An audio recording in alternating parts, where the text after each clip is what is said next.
3 years ago, I had a patient sit across from me and slide a piece of paper onto my desk. On it, she had written down her blood pressure readings 3 times a day, every day, for 2 weeks. She had been doing this since her last appointment.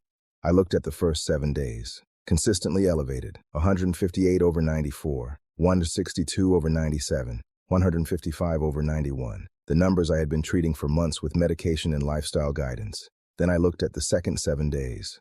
138 over 84, 134 over 81, 131 over 79.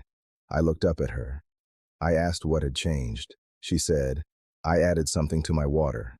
I am a cardiologist with more than 20 years of clinical experience. I have a medical degree, a fellowship in cardiovascular medicine, and 2 decades of treating some of the most complex heart cases in this field."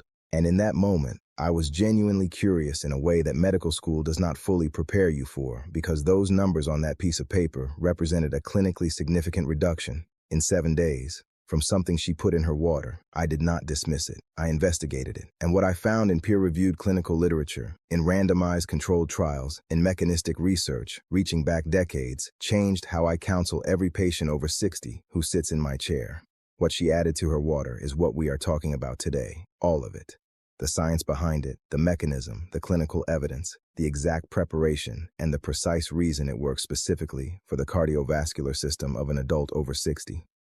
Stay with me, because this is one of the most practically useful conversations I have had on this channel, and it begins with understanding something about blood pressure that most people, and frankly, many physicians have never fully considered. I'm Dr. Ryan Foster, cardiologist, and for the past 2 decades, someone who has sat with thousands of patients navigating blood pressure, heart disease, and the complex, often frustrating journey of managing both. I want to be direct about something before we go further. I prescribe medications. I believe in pharmacological intervention when it is clinically indicated. I am not here to tell you to throw away your prescriptions or distrust your physician. What I am here to tell you is that the management of blood pressure, particularly in adults over 60, is not a single lever problem. It is not solved entirely by one pill taken at one time of day. It is a system, and that system has inputs beyond pharmaceuticals that are supported by genuine clinical evidence and almost universally underutilized. The compound I am about to discuss is not a trend. It is not a supplement marketed on social media. It is a substance with a documented mechanism of action, studied in clinical trials, with measurable effects on the specific physiological pathways that drive elevated blood pressure in the aging cardiovascular system. And it costs less than your morning coffee. Here is the core problem with how blood pressure is managed for most adults over 60, and it is a problem that exists not because of negligence, but because of how the medical appointment system is structured. Your doctor has approximately 15 minutes with you. In those 15 minutes, they review your readings, assess your symptoms, evaluate your medication response, and make clinical decisions. What almost never happens in those 15 minutes is a granular conversation about the specific physiological mechanisms driving your elevated numbers and the specific daily inputs that either support or undermine every intervention your doctor has prescribed. Blood pressure is not one disease. It is the final visible output of multiple converging systems: vascular tone, kidney function, nervous system activity, inflammatory load, hormonal balance, and cellular hydration status. Each one of these systems contributes to the number on the cuff. Each one of them responds to inputs beyond medication. And one of the most powerful, most accessible, most clinically studied inputs to vascular tone and kidney-mediated pressure regulation is something that fits in a glass of water. What we are discussing today is not a replacement for your medical care. It is the informed, evidence-based addition to your water glass that your 15-minute appointment almost never has time to discuss. The compound is magnesium, specifically ionic magnesium dissolved in water consumed daily, at the right dose, at the right time, in the right form. And before you think I've heard about magnesium before, I want to show you what the clinical literature actually demonstrates, because most people who have heard of magnesium have not heard the mechanism that makes it specifically and powerfully relevant to blood pressure in adults over 60. Here is what happens inside your cardiovascular system when magnesium levels are adequate. Magnesium is a direct physiological antagonist to calcium inside vascular smooth muscle cells, the cells that line and control the diameter of your blood vessel walls. When calcium floods into these cells, they contract, the vessel wall tightens, the vessel narrows, resistance increases, blood pressure rises. Magnesium competes with calcium at the cellular entry point. It blocks excessive calcium influx. It allows the vessel wall muscle to relax. Vessels dilate, resistance drops, blood pressure falls. This is not a wellness theory. This is the same fundamental mechanism exploited by an entire class of prescription blood pressure medications, calcium channel blockers. Drugs like amlodipine work by blocking calcium entry into vascular smooth muscle. Magnesium does this through a natural physiological pathway that predates pharmaceuticals by several billion years of human biology. But here's what changes after 60 that makes this specifically critical. Magnesium absorption from food declines with age due to reduced stomach acid production, decreased intestinal absorption efficiency, and increased urinary excretion driven by common medications, including diuretics, certain blood pressure drugs, and proton pump inhibitors. Simultaneously, dietary magnesium intake in adults over 65 is consistently below recommended levels, with studies showing that more than 70% of older adults in Western populations fail to meet their daily magnesium requirement from food alone. The result is a chronic low-grade magnesium deficiency in the majority of adults over 60, a deficiency that directly undermines vascular relaxation, drives elevated peripheral resistance, and contributes to blood pressure elevation through the exact calcium channel mechanism that pharmaceutical interventions are designed to address. Your medication may be fighting a deficiency that a glass of water could help correct. There is a second mechanism equally significant and even less commonly discussed. Magnesium is required for the activation of endothelial nitric oxide synthase, the enzyme your blood vessel lining uses to produce nitric oxide. Nitric oxide is the primary vasodilatory signal molecule in your vascular system. It tells vessel walls to relax and expand. Without adequate nitric oxide production, vessels stay constricted even in the absence of other pressure drivers. Without adequate magnesium, the enzyme that makes nitric oxide cannot function optimally. Vessels stay tight. Pressure stays elevated. Two mechanisms, one mineral, both directly relevant to the blood pressure physiology of every adult over 60. Let me return to that patient, the one who handed me the piece of paper. Her name, for privacy, I'll refer to as Margaret. 72 years old, hypertensive for 8 years, on 2 blood pressure medications with reasonable but not optimal control. Her readings had plateaued in the 155 to 165 systolic range despite medication adjustments over the previous 18 months. We ran a comprehensive metabolic panel. Her serum magnesium came back at 0.74 millimoles per liter, technically within the normal laboratory range.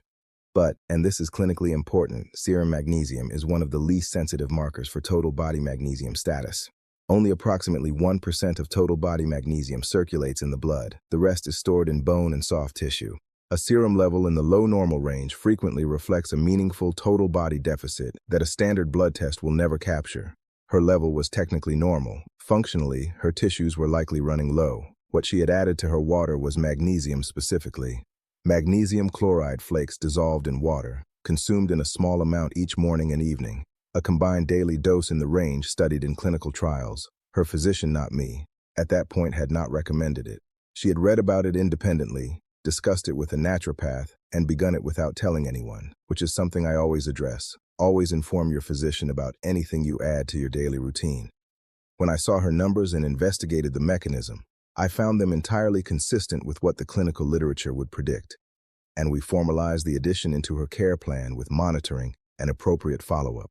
Her blood pressure stabilized in a range neither of us had been able to achieve with medication adjustments alone. The question was never whether the mechanism was real. The mechanism is thoroughly established. The question was whether the dose, the form, and the timing were optimized. That is what we are going to establish today. The clinical evidence base for magnesium and blood pressure is not a collection of small, inconclusive studies. It is a substantial body of replicated research, a major meta-analysis examining the effect of magnesium supplementation on blood pressure pooling data from multiple randomized controlled trials covering thousands of participants found consistent statistically significant reductions in both systolic and diastolic blood pressure in adults with hypertension or at elevated cardiovascular risk. The average reductions observed 4 to 5 millimeters of mercury systolic, 2 to 3 millimeters diastolic may sound modest in isolation. Clinically, they are not modest at all.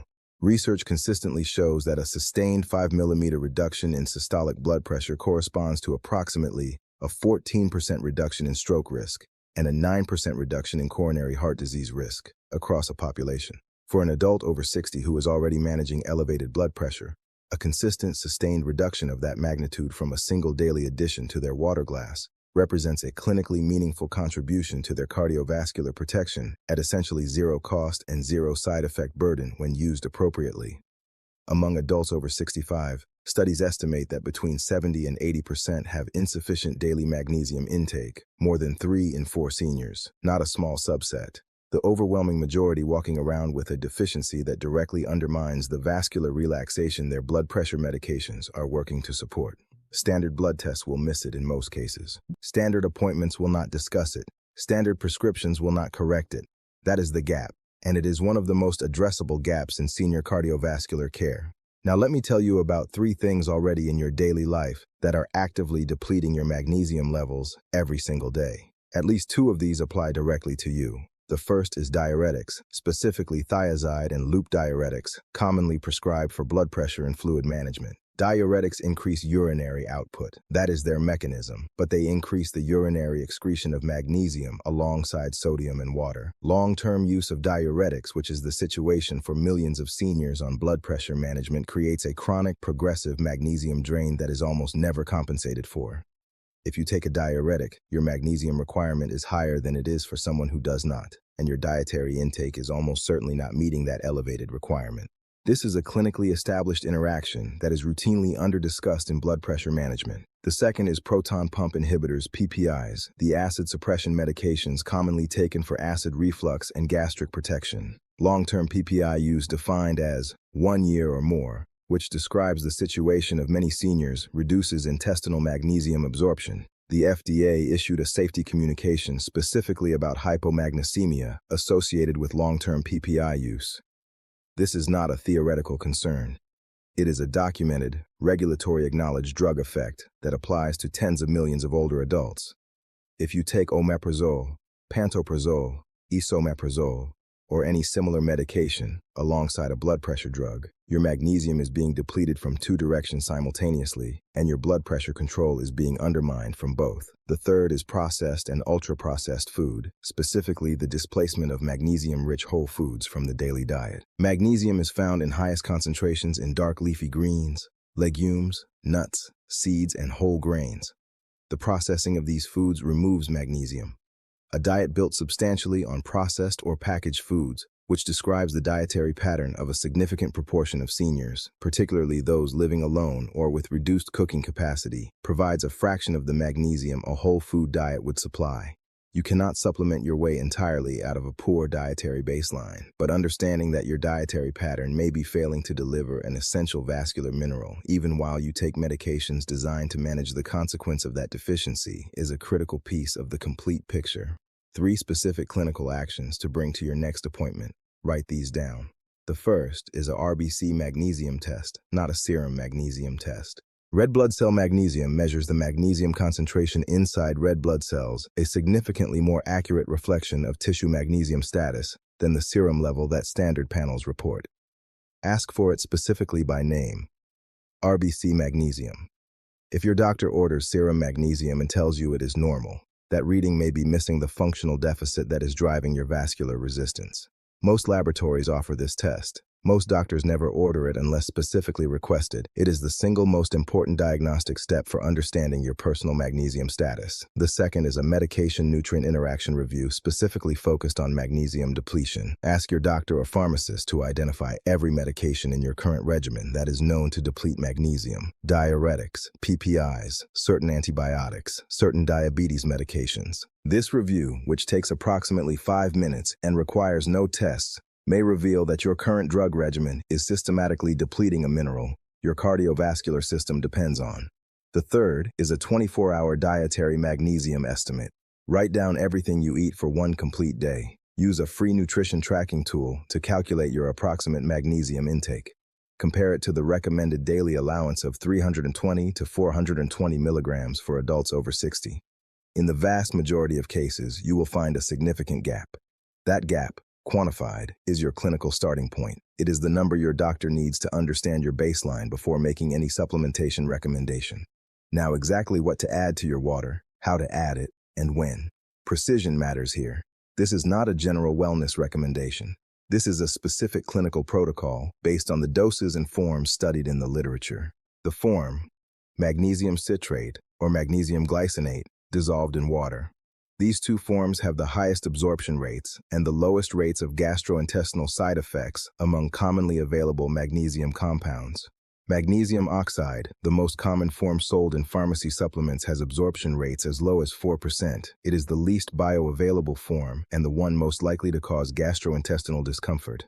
Avoid it for this purpose. Magnesium citrate and glycinate are widely available, affordable, and well tolerated at appropriate doses. The dose, 200 to 300 milligrams of elemental magnesium daily, split across 2 administrations. Splitting the dose approximately 100 to 150 milligrams in the morning and 100 to 150 milligrams in the evening maximizes absorption and maintains more stable blood levels throughout the day. A single large dose is less efficiently absorbed and more likely to cause loose stools. The preparation: dissolved fully in room temperature water, not cold water. Cold water slows gastric transit and can reduce absorption efficiency. Room temperature water allows complete dissolution and supports optimal intestinal uptake. Add the magnesium powder or dissolve the appropriate capsule content into a standard 250 to 300 milliliter glass of water. The timing: morning dose with or after breakfast. Evening dose 1 to 2 hours before sleep. The evening dose is the more significant of the two for blood pressure purposes. Magnesium's vasodilatory effect is most clinically relevant during the overnight period when blood pressure should physiologically dip, when vascular tone needs to be at its most relaxed, and when the morning cortisol surge is beginning its preparation phase. Supporting magnesium levels in the evening means your vascular system enters sleep and the subsequent morning window with the best possible biochemical support for vessel relaxation. Critical caution: do not begin magnesium supplementation without informing your physician, particularly if you have kidney disease, if you are on medications with narrow therapeutic windows, or if you are on any form of anticoagulation. Magnesium is cleared renally. In adults with impaired kidney function, supplemental magnesium requires physician supervision and monitoring. Tell your doctor. That conversation is non-negotiable and non-optional. I want to be honest with you about what I take away from that conversation with Margaret, the patient who handed me her blood pressure log. It was not a moment of embarrassment. It was a moment of clarity. The medical system I trained in and have practiced in for more than 2 decades is extraordinarily good at acute intervention, at crisis management, at pharmacological precision. It is genuinely remarkable at those things.